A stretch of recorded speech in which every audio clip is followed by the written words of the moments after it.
नमस्कार दोस्तों, स्वागत है आपका आज के मुख्य समाचार में, जिसमें सबसे पहली और बड़ी खबर में आपको बताएंगे कि बेरोजगारी के मुद्दे पर कांग्रेस ने कहा सरकारी नौकरियों के सृजन पर रोक संबंधी आदेश वापस ले सरकार। इसी के साथ दूसरी बड़ी खबर में आपको बताएंगे कि उपेंद्र कुशवाहा का बड़ा बयान, कहा बिहार में नीतीश कुमार के निकम्मेपन से जितने दलितों की जान गई है उनके परिवार को अविलंब नौकरी दे सरकार। और तीसरी बड़ी खबर में आपको बताएंगे कि बुलेट ट्रेन को सुरजेवाला ने बताया व्यर्थ खर्च का स्मारक, पीएम मोदी पर बोला हमला। जी हां दोस्तों, हर एक खबर की गहराई में आपको ले जाएंगे, लेकिन उससे पहले हर रोज की ताजा और बड़ी खबरों के लिए आप अभी इस वीडियो को लाइक कीजिए और इस लाल बटन को दबा के इस चैनल को फ्री में सब्सक्राइब करके घंटी बजाइए और कमेंट में लिखिए जय हिंद। दोस्तों रुक करते हैं तमाम बड़ी खबरों की तरफ। बेरोजगारी के मुद्दे पर कांग्रेस ने कहा सरकारी नौकरियों के सृजन पर रोक संबंधी आदेश वापस ले सरकार। जी हां दोस्तों, कांग्रेस ने देश में बढ़ती बेरोजगारी के मुद्दे पर एक बार फिर केंद्र की मोदी सरकार पर निशाना साधा है। पार्टी ने गैर जरूरी खर्चों में कटौती से जुड़े सरकार के प्रस्ताव को लेकर शनिवार को कहा कि नई नौकरियों के सृजन पर रोक जन विरोधी कदम है और इस आदेश को तत्काल वापस लिया जाना चाहिए। कांग्रेस नेता राजीव शुक्ला ने वीडियो कॉन्फ्रेंस के जरिए संवाददाताओं से कहा, इस समय देश की आर्थिक स्थिति बहुत ही बुरी हालत में है। 45 साल में पहली बार जीडीपी में इतनी गिरावट दर्ज की गई है। इस आर्थिक संकट से उबरने के लिए सरकार को एक कदम आगे बढ़कर प्रयास करना चाहिए, जो कि बाकी दुनिया के देश कर रहे हैं। उन्होंने केंद्र पर सवालिया निशाना लगाते हुए कहा, निजी क्षेत्र में तो छटनी चल रही है, लेकिन सरकार ने अब अपनी नौकरियों पर भी रोक लगा दी है। इस तरह से इस देश के युवा कहां जाएंगे, कहां नौकरियां मिलेंगी, उन्हें क्या करेंगे वो। उन्होंने एक रिपोर्ट का हवाला देते हुए कहा, सरकार ने CMII का डाटा जारी किया और उसमें उसने खुद स्वीकार किया कि किस तरह से 15 से 29 साल के आयु वर्ग में 17.8% नौकरियां चली गईं और इसके अलावा 20 अगस्त तक 1.89 करोड़ लोगों को अपनी नौकरी गंवानी पड़ी। रुक करते हैं अगली खबर की तरफ। उपेंद्र कुशवाहा बोले, बिहार में नीतीश कुमार के निकम्मेपन से जितने दलितों की हत्या हुई उनके परिवार को अविलंब नौकरी दें। जी हां दोस्तों, RLSP के अध्यक्ष उपेंद्र कुशवाहा ने शनिवार को एक के बाद एक कई ट्वीट कर बिहार की NDA सरकार की नीतियों पर भी सवाल उठाए। साथ ही बिहार विधानसभा चुनाव को लेकर उपेंद्र कुशवाहा ने अपनी राय भी जाहिर की। उपेंद्र कुशवाहा ने कहा कि विपक्षी महागठबंधन में सीट शेयरिंग का मामला आंतरिक विषय है। उपेंद्र कुशवाहा ने कहा कि समय आने पर सार्वजनिक कर दिया जाएगा। वहीं उपेंद्र कुशवाहा ने कहा कि बिहार से इस निकम्मी NDA सरकार को हटाने के लिए जी जान लगा देंगे। उन्होंने कहा कि राज्य के सर्वांगीण विकास के लिए जरूरी पढ़ाई, कमाई, दवाई, सिंचाई, सुनवाई व कार्रवाई वाली महागठबंधन की सरकार बनवानी है। उपेंद्र कुशवाहा ने इस दौरान CM नीतीश कुमार पर भी हमला बोला। कुशवाहा ने कहा कि CM नीतीश कुमार के निकम्मेपन के कारण अब तक बिहार में जितने दलितों की हत्याएं हुई हैं, उन पीड़ितों परिवारों के परिजनों को बूथ-लक्षी प्रभाव से नीतीश कुमार अविलंब नौकरी दे। उपेंद्र कुशवाहा ने कहा कि सरकार का काम किसी की हत्या ना हो, यह सुनिश्चित करना है। रुक करते हैं अगली खबर की तरफ। बुलेट ट्रेन को सुरजेवाला ने बताया व्यर्थ खर्च का स्मारक, पीएम मोदी पर बोला हमला। जी हां दोस्तों, कांग्रेस ने मुंबई से अहमदाबाद के बीच बन रहे बुलेट ट्रेन कॉरिडोर में हो रही देरी को लेकर नरेंद्र मोदी सरकार पर तीखा हमला किया है और कहा है कि -24% GDP और डूबती हुई अर्थव्यवस्था के बीच क्या सरकार की प्राथमिकता यही होनी चाहिए। कांग्रेस प्रवक्ता रणदीप सुरजेवाला ने अंग्रेजी वेबसाइट इंडियन एक्सप्रेस की एक रिपोर्ट पर ट्वीट करते हुए कहा है कि ये एक आदमी की जिद के व्यर्थ खर्च का स्मारक नहीं तो क्या है। सुरजेवाला ने ट्वीट करते हुए कहा कि -24% GDP, डूबती अर्थव्यवस्था और बढ़ती बेरोजगारी में ये एक आदमी की जिद के व्यर्थ खर्च का स्मारक तो नहीं है, फिर क्या है। रिपोर्ट के मुताबिक पीएम मोदी का बुलेट ट्रेन प्रोजेक्ट एक साथ कई मोर्चों पर चुनौतियों से जूझ रहा है। इंडियन एक्सप्रेस अपनी रिपोर्ट में लिखता है कि बार बार ऊंची कीमतों की वजह से कैंसिल हो रहे टेंडर, जापान की कंपनी की उदासीनता की वजह से इस प्रोजेक्ट के पूरा होने में 5 साल की देरी हो सकती है और अक्टूबर 2023 में पूरा होने के बजाय देश को बुलेट ट्रेन की रफ्तार देखने के लिए अक्टूबर 2028 तक इंतजार करना पड़ सकता है। कांग्रेस के राष्ट्रीय प्रवक्ता रणदीप सुरजेवाला ने ट्वीट कर कहा कि 508 किलोमीटर की लागत 1,10,000 करोड़, प्रति किलोमीटर लागत 217 करोड़, लागत में 90% वृद्धि और देरी, यह है मोदी जी की बुलेट ट्रेन। -24% GDP, डूबती अर्थव्यवस्था और बढ़ती बेरोजगारी में ये एक आदमी की जिद के व्यर्थ खर्च का स्मारक नहीं तो फिर क्या है। बता दें कि मुंबई से अहमदाबाद तक 508 किलोमीटर लंबे हाई स्पीड रेल कॉरिडोर का निर्माण जापान से 80% कर्ज लेकर किया जा रहा है। जापान ये कर्ज 0.1% ब्याज पर भारत को मुहैया करा रहा है। रुख करते हैं अगली खबर की तरफ। बिहार विधानसभा चुनाव, नीतीश कुमार की रहा हुई मुश्किल, दो खेमों में बटा एनडीए। जी हां दोस्तों, कोरोना संकट के बीच बिहार में विधानसभा चुनाव कराने का फैसला चुनाव आयोग ने पहले ही ले लिया है। चुनाव आयोग के फैसले के बाद भाजपा नीत गठबंधन एनडीए पूरी तरीके से सक्रिय हो गई है। एनडीए में नाम के लिए भाजपा के साथ जेडीयू, लोजपा और जीतन राम मांझी की हम पार्टी है, लेकिन एनडीए में मनमुटाव की खबरें किसी से छुपी हुई नहीं है।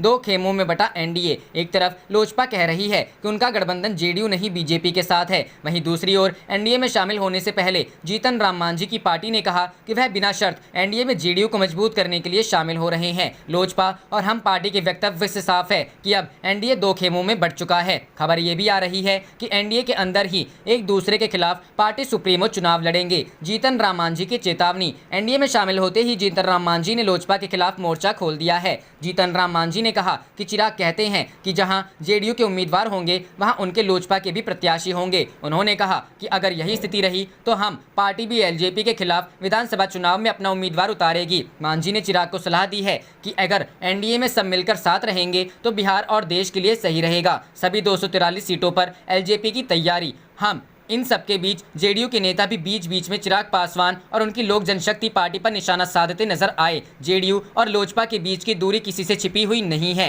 कोरोना काल में बिहार की नीतीश सरकार की नीतियों के खिलाफ मुखर रहे लोजपा प्रमुख ने पहले ही कह दिया है कि हमारी तैयारी विधानसभा की सभी 243 सीटों पर है। चिराग पासवान के इस बयान से साफ है कि वह लगातार बीजेपी और जेडीयू पर सीट बंटवारे को लेकर दबाव बना रहे हैं। रुख करते हैं अगली खबर की तरफ। बिहार में टूट सकता है एनडीए, नीतीश सरकार से समर्थन वापस ले सकती है एलजेपी, विकल्पों पर मंथन करेंगे चिराग पासवान। जी हां दोस्तों, बिहार में विधानसभा चुनाव नजदीक है, लेकिन अभी भी एनडीए में टूट की आशंका बनी हुई है। दरअसल एनडीए की सहयोगी लोजपा बिहार में नीतीश सरकार से समर्थन वापस ले सकती है। फिलहाल इस मुद्दे पर मंथन के लिए लोजपा ने सोमवार को अपनी बिहार संसदीय समिति की बैठक बुलाई है, जिसमें विधानसभा चुनाव की रणनीति पर चर्चा हो सकती है। इस बैठक में लोजपा की बिहार यूनिट के नेता और पार्टी अध्यक्ष चिराग पासवान शामिल होंगे। सूत्रों के अनुसार पार्टी नीतीश सरकार से समर्थन वापस और जेडीयू के खिलाफ अपने उम्मीदवार उतारने के अपने विकल्प लेकर मंथन कर सकती है। बीते कुछ समय में जेडीयू और लोजपा के संबंधों में कड़वाहट आई है और दोनों पार्टियों ने खुलकर एक दूसरे पर हमला बोला है।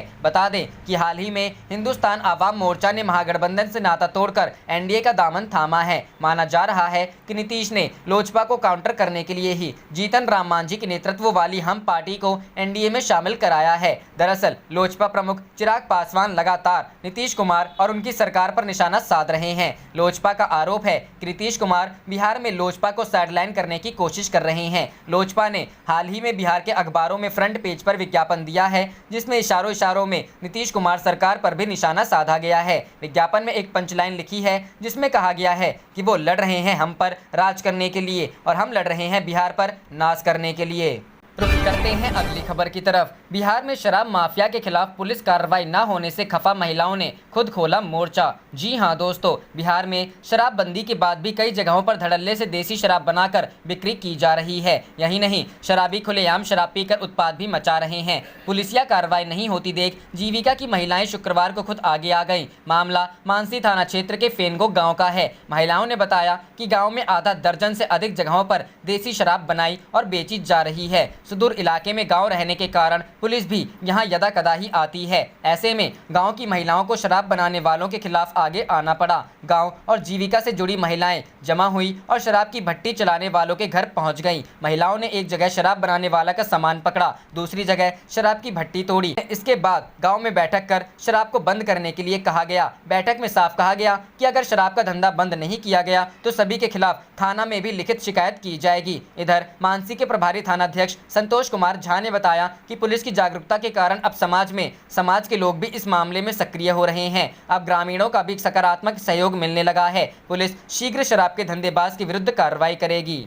रुख करते हैं अगली खबर की तरफ। बिहार में सरकार बनी तो बेरोजगारों को रोजगार देगी आरजेडी, नौकरी के लिए चलेगा mega drive, web portal, toll free number जारी। जी हां दोस्तों, आरजेडी नेता तेजस्वी यादव बेरोजगारों को रिझाने के लिए आगामी विधानसभा चुनाव में इस मुद्दे को बड़ा करने जा रहे हैं। उन्होंने शनिवार को घोषणा की कि बेरोजगारी हटाने को लेकर आरजेडी जल्द ही आंदोलन शुरू करने जा रही है। इसको लेकर बेरोजगारी हटाओ नाम से वेब पोर्टल जारी किया गया है। www.berozgarihataओ.co NaukriJo.in नाम से जारी पोर्टल के साथ ही बेरोजगारी के लिए पार्टी ने टोल फ्री नंबर भी जारी किया है। 9334302020 नंबर पर बेरोजगार पंजीयन कर सकते हैं और लोग अपना बायोडाटा इसमें डाल सकते हैं। तेजस्वी ने इसको लेकर घोषणा की कि अगर सरकार बनी तो मेगा ड्राइव चलाकर सभी को नौकरी दी जाएगी। तेजस्वी यादव ने केंद्र की मोदी सरकार को भी अपने निशाने पर लिया और कहा कि नए रोजगार को केंद्र सरकार खत्म कर रही है। भारत सरकार ने इसके लिए चिट्ठी भी लिखी है। डिपार्टमेंट ऑफ एक्सपेंडिचर ने चिट्ठी लिखी है कि किसी भी डिपार्टमेंट में नई नौकरी देने का मौका खत्म कर दिया गया है। वहीं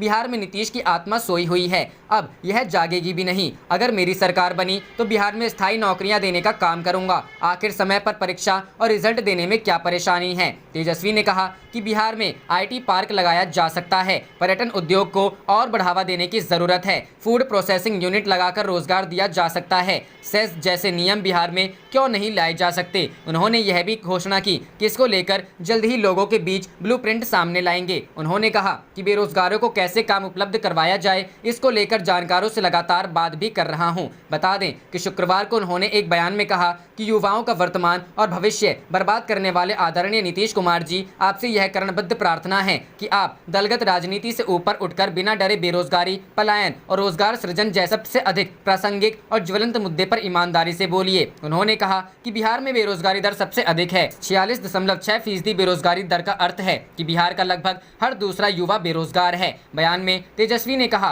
कि 18 से 35 वर्ष की आयु सीमा में बेरोजगारी दर इससे भी अधिक है। तेजस्वी ने तीखा हमला करते हुए कहा कि जिन मुट्ठी भर लोगों के पास संविदा के नाम पर रोजगार है, वह भी उसे नियमित जाने की मांग को लेकर सड़कों पर विरोध प्रदर्शन कर रहे हैं। जिन्होंने परीक्षा दी वो नतीजों के लिए और जिनके नतीजे आ गए वो बहाली के लिए सड़कों पर आवाज उठा रहे हैं। 15 साल से रोजगार मिटाने के लिए वर्तमान सरकार के सुदृढ़ नीति भी नहीं बना पाई। रोजगार देना तो बहुत दूर की बात है। रुक करते हैं अगली खबर की तरफ। 29 नवंबर तक संपन्न हो सकते हैं बिहार विधानसभा चुनाव, निर्वाचन आयोग का बड़ा ऐलान। जी हां दोस्तों, बिहार में विधानसभा चुनाव की सरगर्मियां तेज हो गई हैं। इस बीच निर्वाचन आयोग ने कहा है कि बिहार विधानसभा चुनाव की तारीखों का ऐलान सही समय पर किया जाएगा। चुनाव आयोग ने कहा कि इस साल 29 नवंबर तक चुनाव संपन्न कराए जाने की आवश्यकता है। गौरतलब है कि वर्तमान बिहार विधानसभा का कार्यकाल 29 नवंबर को समाप्त हो रहा है। साथ ही आपको बता दें कि चुनाव आयोग के अनुसार बिहार विधानसभा चुनाव के समय ही झारखंड के 2 सीटों पर भी उपचुनाव होंगे।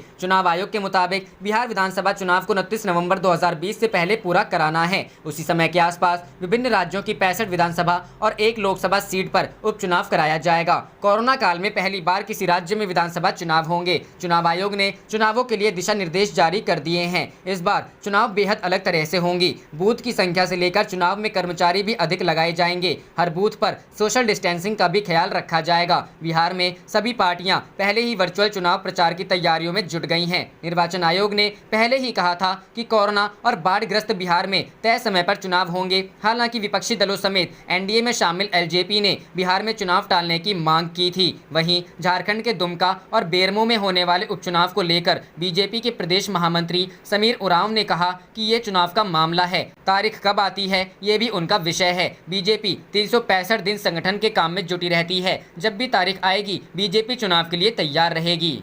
जाने से पहले आप इस वीडियो को लाइक कीजिए और इस लाल बटन को दबा के इस चैनल को फ्री में सब्सक्राइब करके घंटी बजा लीजिए। आप देख रहे थे आपका अपना चैनल धड़ाधड़ न्यूज़। जय हिंद, जय भारत।